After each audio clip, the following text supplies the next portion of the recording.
I give the floor to the Iraqi Development Organization.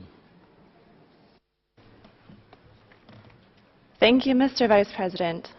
The IDO and ADHRB thank the independent expert for his report and would like to call your attention to Bahrain, which recently received a $10 billion loan from Saudi Arabia, the UAE, and Kuwait.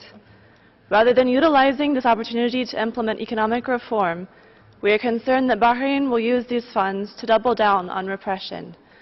Bahrain has a small and largely undiversified economy that is dominated by oil rent and complemented by the issuing of public debt.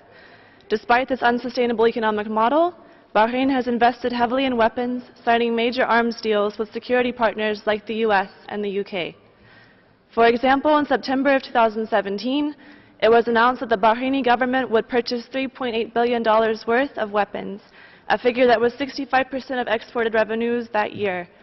In 2018, however, Bahrain purchased $1.39 billion of weapons.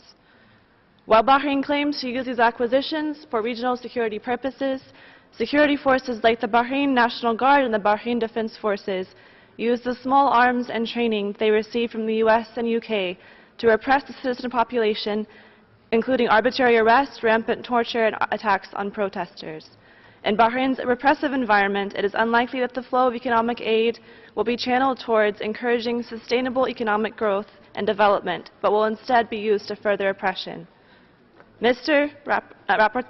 President, what steps can states like Bahrain take to ensure that financial assistance to pay off foreign debts are used to bolster economic growth rather than to support repressive mechanisms? Thank you. Thank you.